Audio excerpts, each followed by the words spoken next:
What's up, everybody? I'm former quarterback Malik Rosier, and if football, sports interviews, and having a good time interests you, then make sure to click the like and subscribe button, as it really does help support this channel, and it also makes sure that you guys never miss a new video.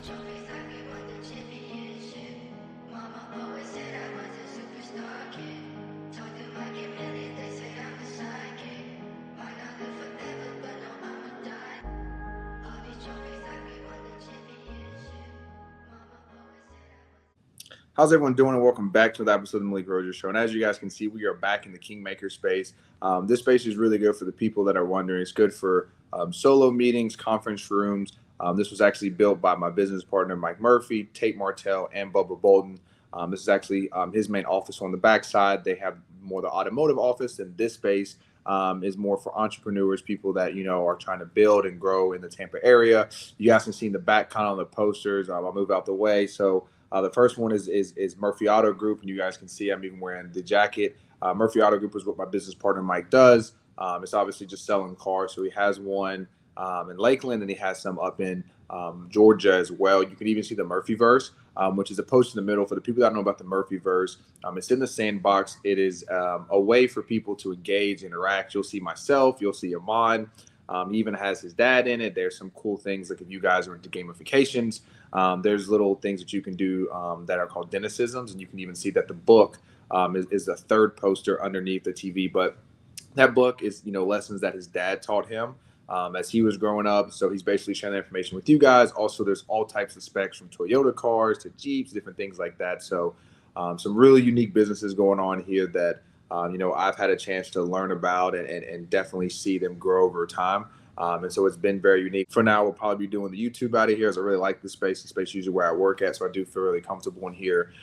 So if you guys like it, just let me know. Give me a thumbs up on the video so that I can kind of keep this background as our standard go-to. So first thing that I want to get into, and sorry, it's kind of hard. It's one thing I got to fix is kind of fixing the overlays to make sure that they match. But, the first thing I want to go over is newcomers that I think will play. So number one is JoJo Trader. If you guys have not been to practice, which I guess a good amount of you haven't, kid's a beast, doing everything from catching the ball to run.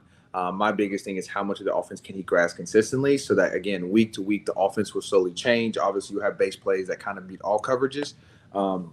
But you'll also have, unique ways to attack certain coverages based on, hey, they play more of, we used to call it stubby. So it's cover two, my bad. It's quarters, or it's a too high look. But instead of, in traditional quarters, say you go 2x2, you'll have the Sam linebacker that's inside your slot, kind of splitting, the tackle in the slot. And stubby, what they do is they actually shift the strong safety inside of your slot, and that Sam linebacker outside. So now they're more outside in bracketing. The reason why teams did that to us was because, especially with guys like Jeff Thomas, Braxton Berrios, we'd run those guys in what we like to call the slot fade. And when you have that linebacker outside, it kind of deters the slot fade because he's running into him. And then obviously we'd run a lot of posts. So when you run the post, there's obviously the safety. Now he's sitting inside of him. Okay. So it was ways to take away certain routes. Again, that's where, we would throw corners and different things. Now safety's inside. You kind of just go over the top of the linebacker. So I think JoJo's someone that if he can grasp as much of the offense as he can, it'll really help him not only get on the field, but stay on the field. Next, Zaquan Patterson. Obviously, we lost two safeties. I think he's someone that is young. Again, he's a freshman, but he can come along. I think he's someone that if he can put on a little bit of weight and obviously move with it, I think he's someone that can really, really make some damage in the secondary. Number three, probably my favorite guy of all, Markel Bell. I think he's like 6'9", 300 plus pounds. The guy's a monster. You see him on the field, and I was like this, like, who bred you? Where did you come from? And how can I get more of you? Because that guy is a monster. He is a large human being. I'll say for the most part, he was one of the guys that I was watching the most of, especially, some of the run game and even some of the pass game. He looked great, got his hands inside, really stolen people, ran some people by the quarterbacks. So really, really good day for him.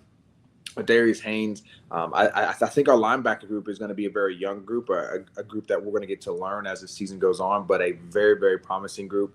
That's why I have both linebackers, Darius Haynes and Cam Brewer, both big guys, can run.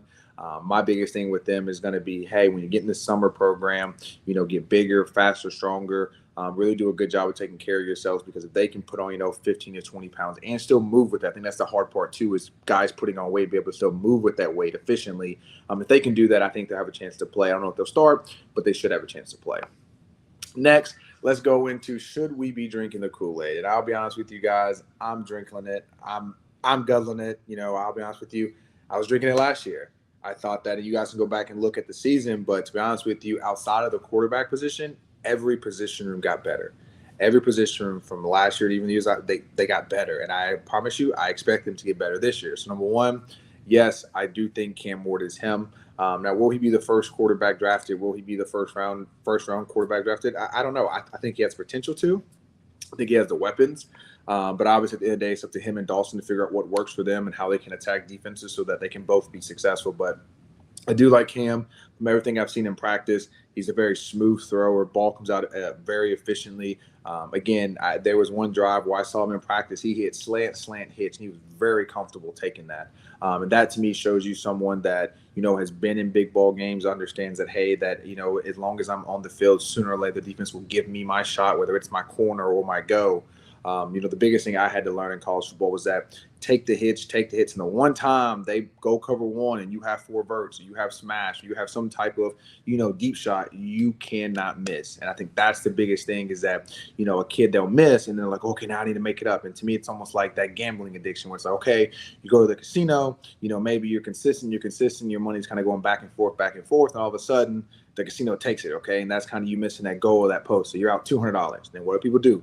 Oh, let me go get another 200, throw it down, boom. And that, to me, is when everything goes wrong. And what that is like saying, hey, now that you've made not only made a mistake, but you missed that opportunity, now you're going to try to force another one. You're going to try to force a post. You're going to try to force a go. You're going to try to force something that really shouldn't be there instead of saying, hey, I'm going to relax. I'm going to take the next drive. I'm going to come back and I'll make shade.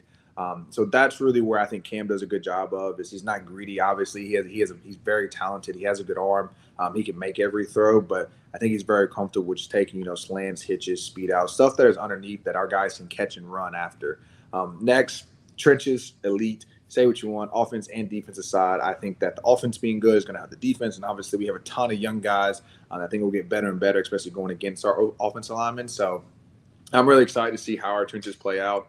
I think we potentially could have 1 or 2 first-round draft picks. I think Anez Cooper could be one, and obviously I think Maui Noah could be another one as he gets older. He's not going to be there yet because he's only a sophomore. So now we have 1 or 2 guys that could be first-rounders, so going against those guys every day, and obviously those guys pushing the guys around it to be better and better, to me, I think makes that whole entire offensive line and defensive line just a better unit in total. So number 3, skill players are a lot different, and what I mean by that is each guy has kind of their unique skill set. So like, Isaiah Horton is different than JoJo, and Nikar and Ray are different than Xavier. And then you talk about Jacoby George being different, than Michael Redding. So there's just like a lot of different body types, body styles, play styles that, I think if Dawson can be super creative, and obviously it has to be something that him and Cam kind of, come together on. But if it's something that, they can find, different 10 personnel, 11 speed, 11 freshmen where, it's maybe it's all 4 of the freshmen, like 9.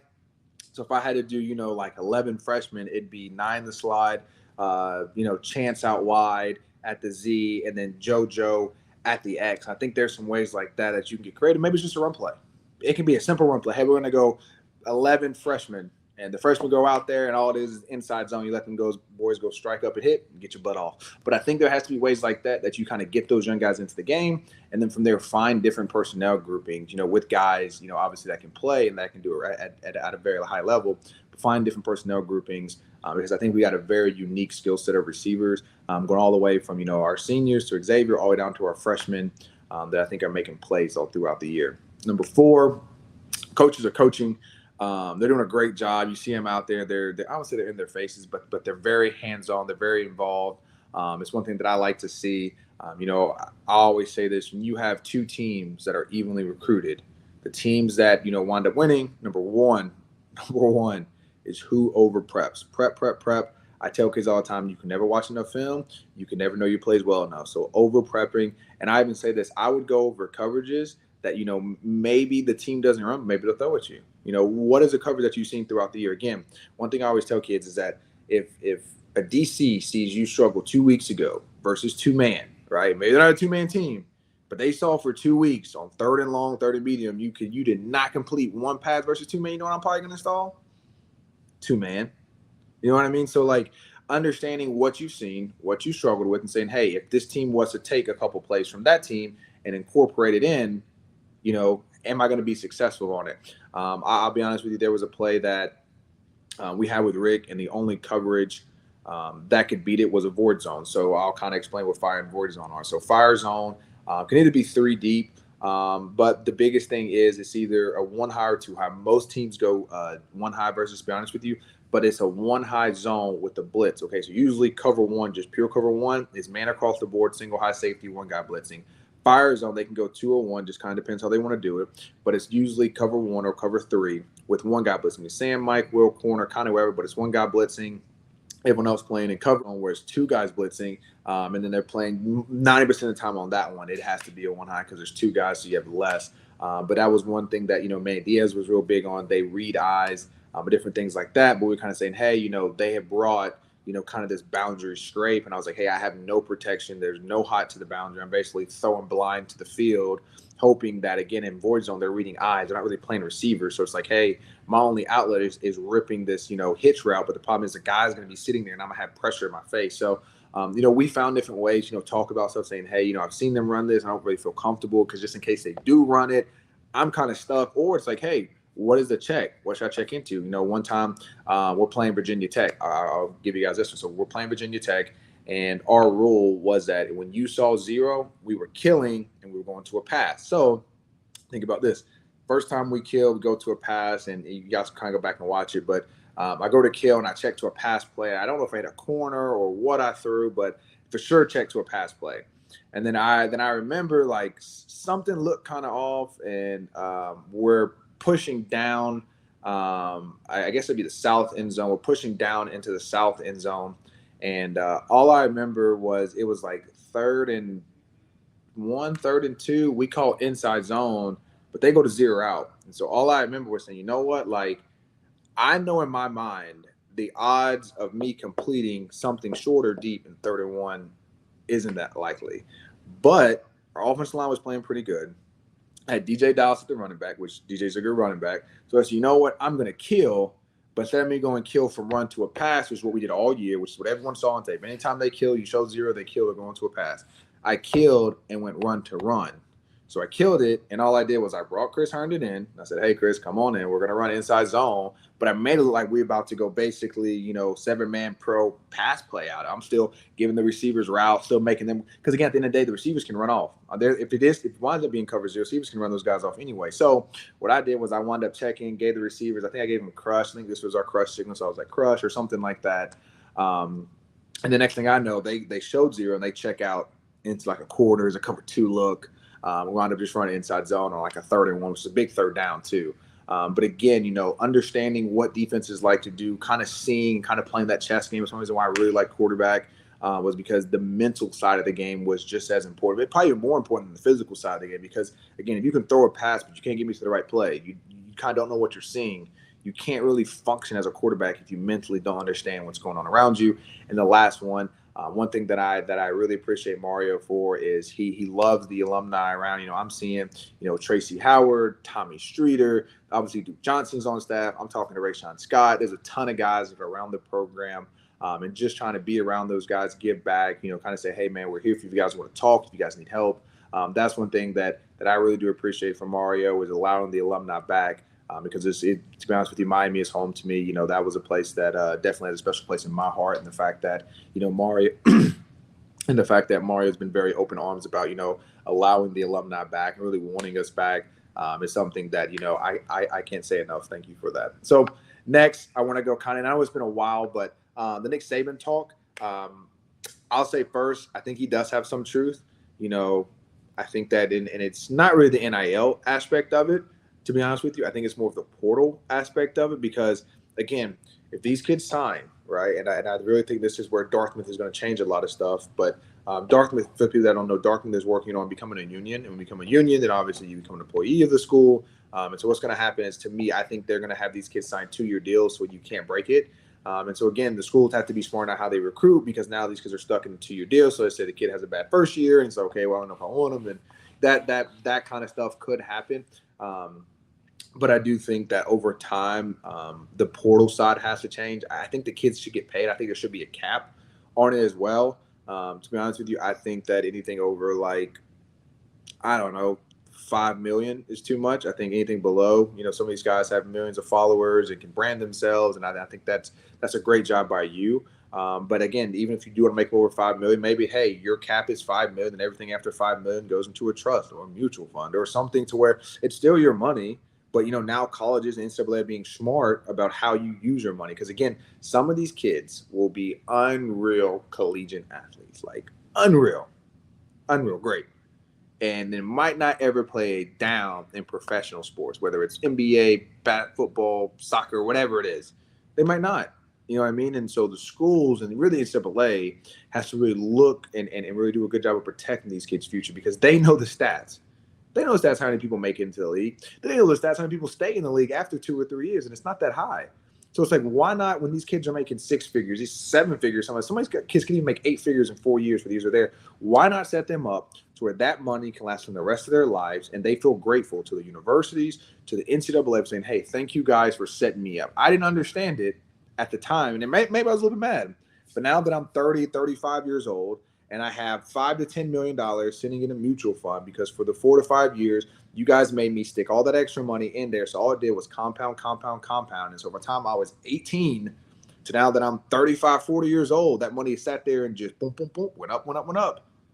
And now I'm sitting here with another $4 or $5 million just because the school was smart enough to help me. So that's where I think that, some of it is only to blame the school, because you guys are smart enough to understand how money works, or you guys should be smart enough to understand how money works. And so really helping these kids, to me, I think is the number one way. 2, the SEC's been paying for years, so I don't want to hear that shit, Nick. Sorry for my cussing, but I don't want to hear that. I mean, y'all been paying guys on the table. Usually it's more defensive guys, but y'all been playing guys on the table for a while. I'm not saying Alabama specifically, but definitely in the SEC, you guys have been paying. I mean, look at Tennessee. McDonald's bags and everything. So I don't want to hear that. I will say some kids will ruin it for all. I think there are kids that, are very greedy or know that they're very talented. So they're going to kind of play like it's almost like the mommy daddy game, where it's like, oh,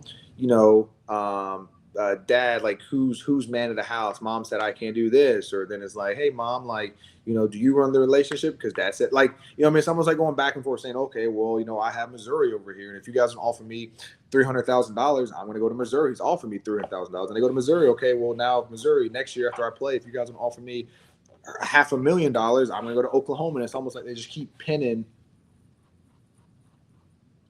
It's like they just keep pinning these colleges against each other. To me, I don't think that's right. Again, like I said, the kids deserve to get paid. And lastly, Dartmouth is the one that's kind of leading this pioneer, but employees of the school, I think this is the only way that NIL can make sense from an aspect from the school standpoint, to where, you can kind of keep coaches. Again, I think there's more and more coaches over time that slowly trickle out and try to get into the NFL. One, you have an off season. You don't do the high school recruiting. And now you're telling me that not only do that, but now I have to deal with the kid, leaving and jumping my team every year.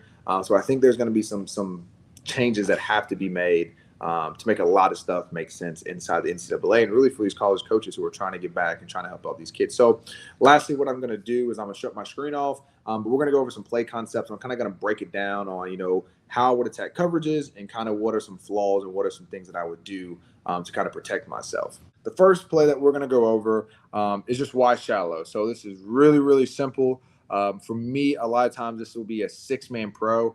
Sometimes if you want, you can kind of leak the running back out to the left if you wanted. But what we're seeing here is a cover 2. So the biggest thing that I always tell my young guys is there's 2 groups of people that you're going to look at first. Okay, so number 1, outside linebackers. Okay, and the biggest reason why is because, again, their leverage is going to tell you, for the most part, every once in a while they can get crafty and tricky, but for the most part, their leverage is going to kind of tip at what the coverage is. So hear me out. So if the linebackers, right, it'll say it's 2x2 right here. If they're inside, right, or they're even slightly head up, but slightly head up to inside of my tight ends and my Y and my F, I'm thinking more of a 2 shell. The reason why is because if they're inside, there's no way they're going to be inside leverage and then their defensive coordinator is going to tell them, hey, you have to go from inside leverage of the slot to run all the way outside to the numbers. It is cover 3. It's a zone coverage. Okay, so again, the more I see my linebackers start getting inside of my slot guys, the more in my brain it's going off, okay, this is either going to be a quarters, cover 2, something where, someone else has the flats besides my outside. Now, vice versa. Those linebackers start getting outside of my guys. Okay, even though they're showing a too high look, both those linebackers are outside of my Y and my F. Now I'm thinking more, hey, these guys could rotate down. I don't even know which side, but now I'm thinking more one of these guys could spin down. Now, after you locate your linebackers, okay, they give you tip number one. Okay, they're inside. Now, the second thing we got to look for is where are my safeties? Okay, so from there, the one that I was always big on watching is one that me and Rick, Rick told us to watch was the boundary safety. So, hey, watch the boundary safety closest to you. Okay, if he stays on the hash and doesn't move, most likely it's quarters. If he rotates down on the hash, like comes straight down, it's 3 buzz, 3 week, whatever you guys want to call it, depending on where strength is. The safety rotates to the middle of the field where there's a rotation. Again, that's going to be some type of single high. And the last one, they get off the hash towards the sideline. That can be a combination of two. So it depends. If their angle is more high, you're thinking more of cover 2. If their angle is to the sideline, but it's coming downhill to the sideline right there, I'm probably thinking corner fire, okay? Because then again, the corner comes, he's going to place the corner. So again, a lot of the movements of the safety will start to dictate what the coverage is after. Again, linebackers kind of tip off, hey, I'm thinking more too high. Safety's kind of solidified, hey, if I'm thinking too high, they stay on the hash as quarters. I'm thinking too high, they get off the hash. I'm thinking it's cover 2. Hey, I'm thinking too high, all of a sudden they spin down. Now it goes single high, okay? So that's the biggest thing that I can say is that you're never going to be 100% right as a quarterback. For the guys who are saying, hey, I have a son that plays quarterback, how can I make sure he's right every time? You're not, especially pre-snap. The biggest thing is understanding what you're looking for post-snap, so it kind of paints the picture. The biggest thing I say about quarterback, for kids that are trying to understand it, it's almost like painting a puzzle. It's like, hey, pre-snap is going to give you 33% of the puzzle, because again, it can dictate coverage, but you still don't know, can it change? And then the other third is it man or zone? So you get a pre-snap look, which is a third. Then you get a post-snap look, which is the other third. And then from those 2 thirds, you got to say, okay, is it 1 high, 2 high? Cool. Now is it 1 high or 2 high, man or zone? Okay, so that's where quarterback, especially post-snap, you got to be able to think fast. You got to be able to recognize stuff. This stuff has to become secondhand to you because, again, it becomes very fast-paced and moving, especially if you don't, intrinsically, what I like to say, intrinsically understand who you're reading and kind of where to go off that. Again, cover 2, it should come up, drag to dig. I'm thinking cover 1, I'm thinking come back to drag, okay? So really, really quick understanding where you got to go versus certain coverages is the other half of the battle, because even though you recognize it, if your brain's a little late on saying, hey, where do I go with the ball next based on this coverage, well, that's where, again, guys kind of get behind, guys are late on throws, things of that nature. So a lot of film study, a lot of studying your playbook can really, really help you. But let's get back into it. So now we recognize coverage. Linebackers are inside, 2 high safeties. For me right here, the first thing that I'm doing as I'm going back, I'm peeking the safety for me to be my left, just because that's where my tight end is. But to me, I'm peeking the safety to my left. Right here, it makes it a little difficult. So for the most part, especially if thinking quarters, you want to dig in front of his face. But if he does double the dig, right? So you're dropping back, you see the safety in the corner, double the dig. Well, now we're going back inside. Okay, so now it's like, hey, F, can you win versus his safety? Because if he can, and that field safety, or the boundary safety, my bad, the safety to the left over our Y, if he doubles that Z, well, now who's covering the F? And then again, if that linebacker and that safety now, let's say they double that F all the way up to 10 yards, well, now it's a foot race with our tight end versus a linebacker across the field. Okay, so again, that's where kind of just understanding where you're going, what your reads are, and everything kind of unfolding will help you. Again, that's where you kind of understand, when do I peek the post, when do I not? For me, if it's cover 1 and they spin down to somewhere, I'm not even peeking the post. I'm going come back to dig. Doesn't even matter. Post is dead. As soon as he goes to single high, post is dead. Okay, so again, one thing I'll say too is understanding what routes are dead versus certain coverages. Again, post routes are dead versus cover 1. So let's say you have like a post sail out, almost like a flood concept with a post instead of a go. Don't even peek the post. You're basically thinking high, low in the outside linebacker, or who's going to win in cover 1. That post is out of there. That to you becomes a runoff route, because now instead of you saying, hey, 1, 2, 3 hitch, is the post there? Nope. Now I'm going down. Oh crap, I'm a little late. No, it's 1, 2, 3. I know the post is out the way. Let me make sure I'm set and ready for this big out, the 10-yard out, to the flat underneath. Okay, so being able to bypass routes based on coverage will really, really help you. Okay. The next way to run it, and this is more of a drive concept or like a big dig concept, but it's very similar. There's a drag, there's a dig. Now, this one I like on really 3rd and down versus teams that go 2-man. the real reason why, and again, you need a dog for a Z, because for the most part, the defensive backs are taught, not to really let the Z get inside. But, if he can do something where he can get inside and rip, again, you have two man, the wide splits, take out the safety. Now you have this dig coming flying across the middle of the field. And the second one, again, it's two man. So everyone has a man. Now you're saying, hey, my F, which is usually your slot guy, not a tight end, just your slot guy. If he can make this guy move and break across his face, again, there's no one underneath. It's one-on-one. If he can run away from coverage, it is really good. I don't really like to come back in two-man just because, a lot of people saying, hey, it's two-man, it's a guy over the top, so no one's really underneath. But these defensive backs are taught to play trail technique. For the people that don't understand what trail technique is basically where they're going to play at the backside hip. So they're going to be a yard or two underneath because they know, hey, if this ball goes deep, I have the safety over the top. But for some reason, if they run like, a speed out or right here, a comeback, I want to be underneath that route. I don't want to be in perfect sync, okay? So that was a big thing I had to learn in two-man. The defensive backs don't want to be in perfect sync. They slightly want to be behind them just in case the underneath routes break. They need to be there. And again, they know that their safety is going to be more over the top, playing kind of that over the top corners, goes, things of that nature. So the last way you can run it, and sorry, I screenshot a little too early so you can see kind of me messing around with it. Same kind of concept. Okay, so now we have the dig and the post on the same side. This is where 100% you see too high. You definitely need to be thinking the post. Because again, if it's quarters, as soon as that F goes 10 to 12, that field safety right here, because again, we're looking to our left where our boundary safety is. We got to know, hey, it's quarters. That safety stays on the hash. Or he starts backpedaling just straight back. Okay, we're thinking quarters. Now I can go ahead and think, hey, I have a shot at my X. Now, the only the coverage, which teams don't really run it, but they could run it depending on, right here, the defensive back sees that tight end going across the field to kind of his left. Now, what he could do is his eyes to get inside, and there's a coverage called trio. Okay, so trio is where that basically the defensive back and that linebacker that would be covering the F, they're going to double him.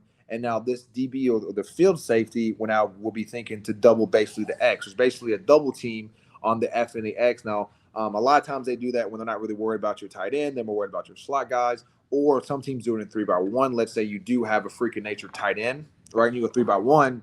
And again, if you go quarters, well, technically you're asking your Mike to cover that tight end. So if he goes down the middle of the field, it can create a lot of problems with like split routes and things of that nature. So they go trio to where basically that linebacker is going to play underneath, the safety play over the top of the tight end. So it really causes a lot of fits for really good tight ends. But what it does is it causes one-on-one backside with your Z. Okay, so this is where the comeback comes in just in case they do spin to a single high or they spin the other way, or for some reason this safety wants to what we call trio, so he wants to come over and basically play the field to this F and this X.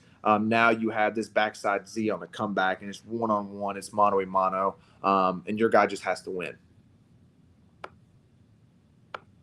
So I really want to appreciate everyone for, listening to this episode a little longer. I do got a lot of stuff to talk about quarterbacks next week. So we're talking about some really heated battles and who I think, is going to start and potentially lose their job, and guys that I think are going to be really good starters, basically have their job for the entire season. And guys, remember, we're powered by GCM. They do a great job with website development. So if you guys need a website development, they're doing $100 off for this month. So please take your time and consider GCM as they've been a great partner for me. Thank you guys and have a great rest of your day.